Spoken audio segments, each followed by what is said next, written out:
আগামীর যুব সমাজ বিনা প্রতিবাদে, বিনা যুদ্ধে, বিনা লড়াইয়ে এই সমস্ত আধিপত্যবাদ, পৌত্তলিকতাবাদ, হিন্দুত্ববাদকে এই দেশে টিকতে দেবে না ইনশাআল্লাহ, দেবে না ইনশাআল্লাহ, দেবে না ইনশাআল্লাহ। ইমানদার দাঁড়ায় বলো ইনশাআল্লাহ, দাঁড়াও ইনশাআল্লাহ। জাগো মুসলমান, জাগো মোমেন, জাগো নওজোয়ান।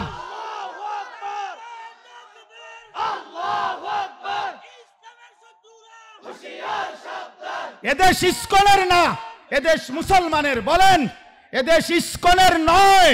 ইসকনের গুন্ডারা এদেশে থাকতে পারবে না, ইসকনের সন্ত্রাসীরা এদেশে থাকতে পারবে না। এদেশে হিন্দু থাকতে পারবে, ইসকন থাকতে পারবে না। এটা মুসলমানের দেশ, এটা ইমানদারের দেশ। আমরা ফজরের আজান শুনে ঘুম থেকে জাগি, ঠিক কিনা বলেন না?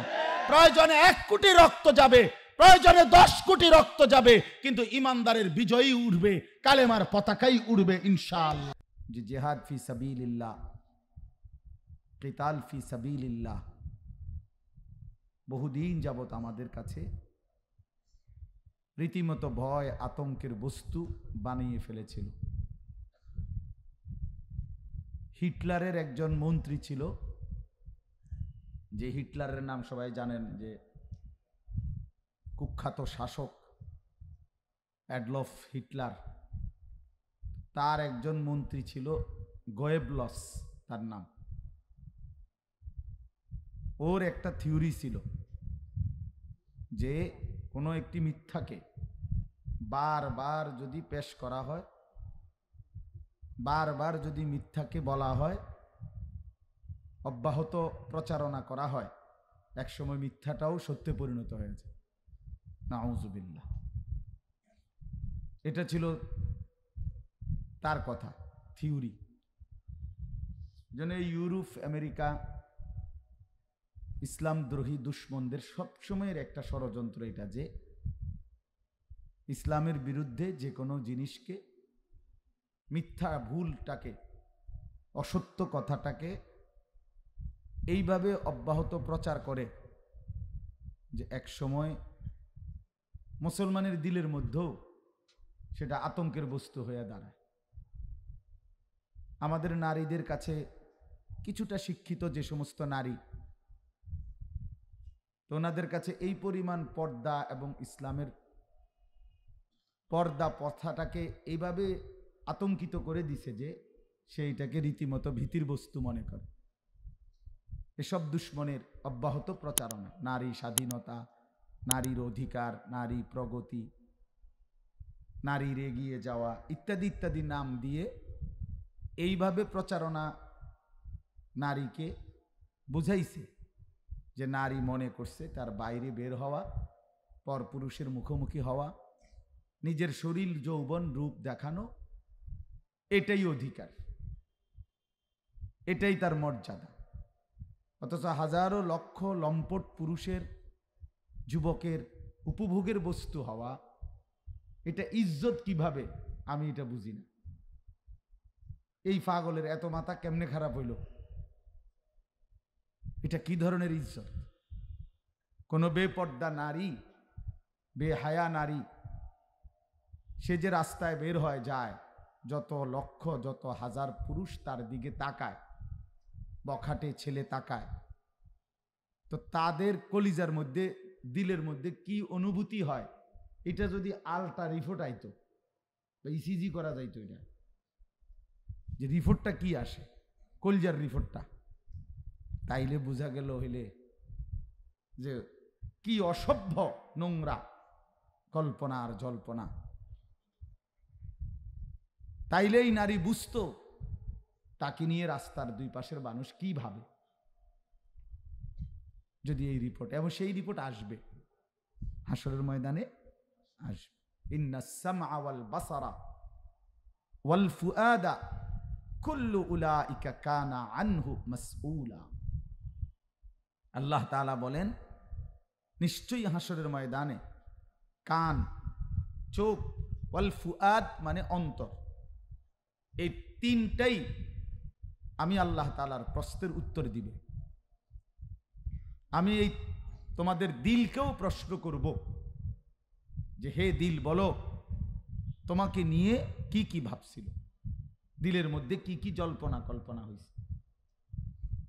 তাহলে আমাদের অন্তরের কল্পনাগুলো হাসরের ময়দানে আল্লাহর কসম একেবারে প্রকাশ্যে চলে আসবে, প্রকাশিত হবে। ইয়াউমা তুবলাস সারাইর, কোরআনুল কারীম আল্লাহ বলছে তোমাদের অন্তরের গোপন বিষয়গুলো খুলে দেয়া হবে।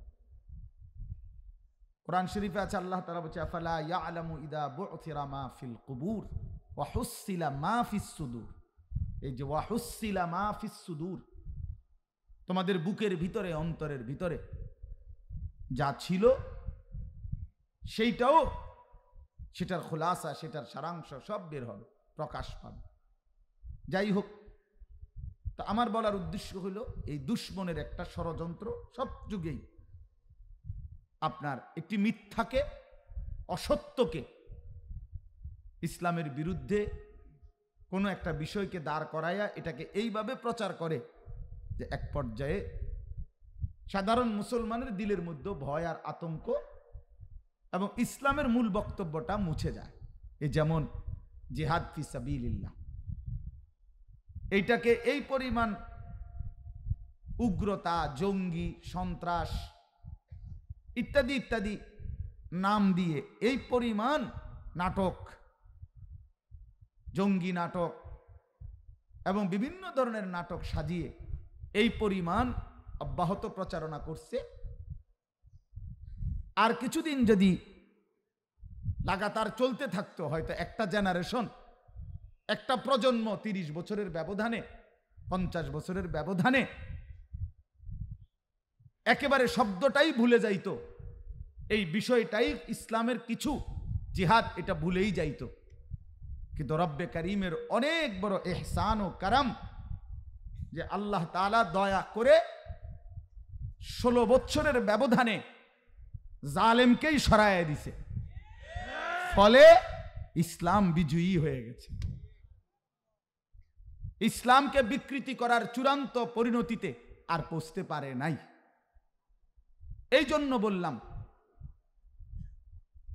আমিও আপনাদের কাছে, আপনারাও ব্যক্তিগতভাবে এটা বুঝতে শিখবেন, জানবেন, এ কথা কলিজার ভিতরে ধারণ করবেন।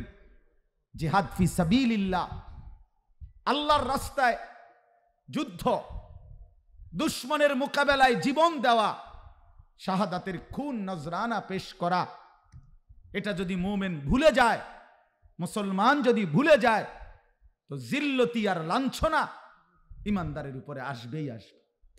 ইদা তারাকতুমুল জিহাদ ফাসাল্লাতাল্লাহু আলাইকুমুয যিল্লাহ হাত্তা তারজিআ ইলা দীনিকুম আই ইলা জিহাদিকুম।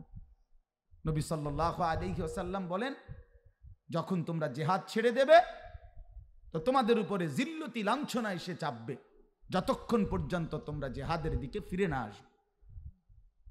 এই জন্য আমরা আপনাদের কাছে আমরাও বললাম, শহীদ অ্যাডভোকেট সাইফুল ইসলাম আলিফের রক্ত আমাদের কাছে কথা স্পষ্টভাবে প্রমাণ করেছে যে জালেম, দুশমন, বেঈমান সুযোগ পাইলে একজন ইমানদারকেও ছাড়বে না, একজন।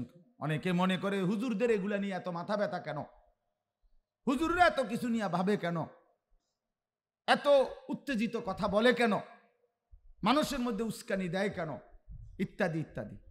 তার মানে মনে করে সব বিপদ আমাদের, সব মুসিবত আমাদের, ওনারা নিরাপদ। না না, বেঈমান সমস্ত মুসলমানকে একই মনে করে। আমাদের টুপিওয়ালা, টুপি ছাড়া, মাদ্রাসা পড়ুয়া, জেনারেল শিক্ষিত, আমরা সবাই মুসলমান। অতএব বেঈমানের দৃষ্টিতে আমরা সবাই এই কাফের মুশরিক ইসকনের এই গুন্ডা সন্ত্রাসীদের কাছে আমরা সবাই দুশমন তাদের। অতএব সুযোগ পেলে এরা আমাকেও ছাড়বে না, আপনাকেও ছাড়বে না। অতএব আমাদের জন্য শাহাদাত, আমাদের জন্য জিহাদ, আমাদের জন্য আল্লাহর জন্য জীবন বাজি রাখার স্বপ্ন, এটাই আমাদের সমাধান, এটাই আমাদের সমাধান। এই জন্য ভুলে গেলে চলবে না মুসলমান, ভুললে চলবে না। আগামী জেনারেশন আল্লাহর জন্য জীবন দেওয়া যদি ভুলে যায় তো দাজ্জালের খপ্পরে ঈমান হারায় ফেলবে।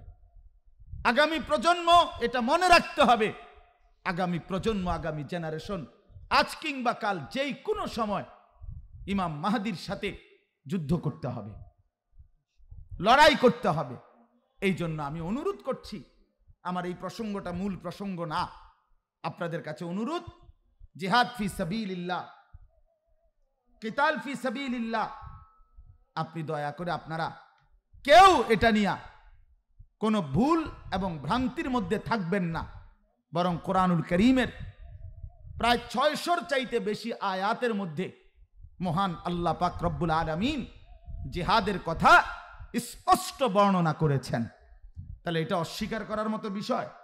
কথা বলেন, অস্বীকার করার মতো বিষয় না, অস্বীকার করার মতো বিষয় না, কোনোভাবে এটা বাদ দিলে হবে না। এজন্য জিহাদ ফি সাবিলিল্লাহ ইসলামের মধ্যে ছিল, আছে, কিয়ামত পর্যন্ত থাকবে। আল জিহাদু মাদিন ইলা ইয়াউমিল কিয়ামা, নবী সাল্লাল্লাহু আলাইহি ওয়াসাল্লাম বলছেন কিয়ামত পর্যন্ত জিহাদ জারি থাকবে।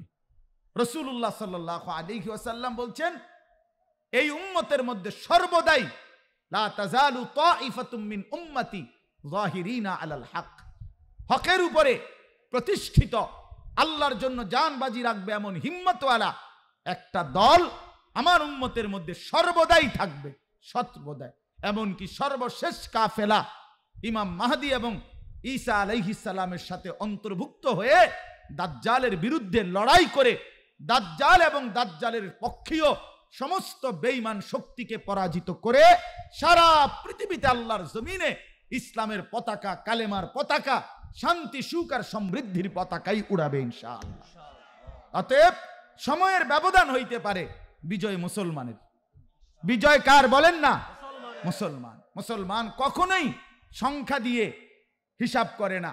ওই সমস্ত 110 কোটি আর 130 কোটি বেঈমানের ভয় দেখাইয়া কোনো লাভ নাই ইমানদারকে।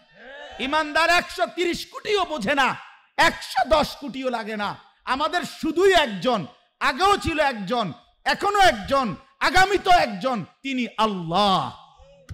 অতএব ভারতের এই পত্তলিকরা, ভারতের এই উগ্রবাদীরা, তারা যতই হুঙ্কার দিক না কেন, আমাদেরকে পেঁয়াজের ধমক দেয়, আলুর ধমক দেয়। বেটা আহম্মক কোথাকার, পেঁয়াজ তোর আব্বার, কথা বলেন না কেন? পেঁয়াজ ভারতের আব্বার পেঁয়াজ, এটা এটা মোদির বাপের পেঁয়াজ এটা। তাইলে তুই কিসের ধমক দেস বেটা? পেঁয়াজের ধমক দে, পেঁয়াজ বন্ধ করে দিবে, আলু বন্ধ করে দিবে। বল তোর পেঁয়াজ আর তোর আলু তোর বাপের সম্পত্তি নাকি? ওয়াফিস সামাই রিজকুকুম ওয়া মা তুআদুন, আল্লাহ তাআলা বলছে আসমানে রিজিক। রিজিক কোথায় বলেন না কেন? ইন্ডিয়ার রিজিক কোথায়? বাংলাদেশের রিজিক কোথায়? তাইলে তোদের উপরে যদি পেঁয়াজ আসমানওয়ালা বন্ধ করে দেয় বেঈমান, তখন তোরা কোথায় হাত পাতবি? কথা বলেন না কেন? আমাদেরকে চিকিৎসা দিবে না। আমাদের দেশে আমরা সব, আর আমাদের বাংলাদেশের সব রুগী ইন্ডিয়া, যে আমরা বাংলাদেশে হাসপাতাল নাই, বাংলাদেশে ডাক্তার নাই, বাকি আমাদের বাংলাদেশে সব চিরা খায়। এগুলো কোনো কথা হইল নাকি?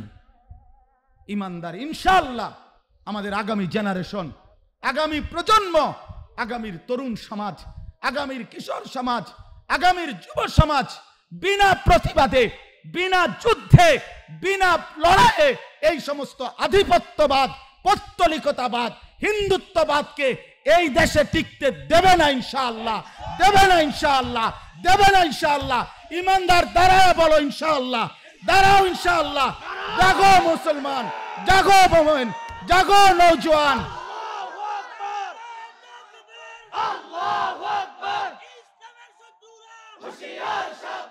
এদেশ ইসকনের না, এদেশ মুসলমানের। বলেন, এদেশ ইসকনের নয়, ইসকনের গুন্ডারা এদেশে থাকতে পারবে না, ইসকনের সন্ত্রাসীরা এদেশে থাকতে পারবে না। এদেশে হিন্দু থাকতে পারবে, ইসকন থাকতে পারবে না। এটা মুসলমানের দেশ, এটা ইমানদারের দেশ। আমরা ফজরের আজান শুনে ঘুম থেকে জাগি, ঠিক কিনা বলেন না? প্রয়োজনে 1 কোটি রক্ত যাবে, প্রয়োজনে 10 কোটি রক্ত যাবে, কিন্তু ইমানদারের বিজয়ী উঠবে, কালেমার পতাকাই উড়বে ইনশাআল্লাহ। আল্লাহ তাআলা আমাদেরকে তৌফিক দান করেন। হিম্মত হারাইবার কিচ্ছু নাই বেটা, হিম্মত হারাইবার কিছু নাই ইনশাআল্লাহ। বিজয় মুসলমানের।